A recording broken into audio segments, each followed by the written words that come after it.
naanza likizo kesho, nataka niende kijijini nikaangalie kwanza upepo.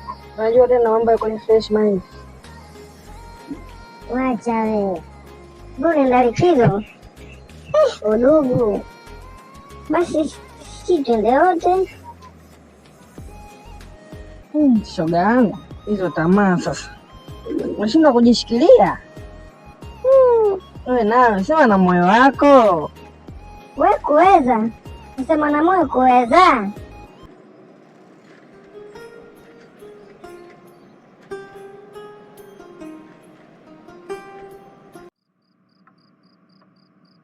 Yaani huyu Kido kwa hiyo ndo amenivyodoga.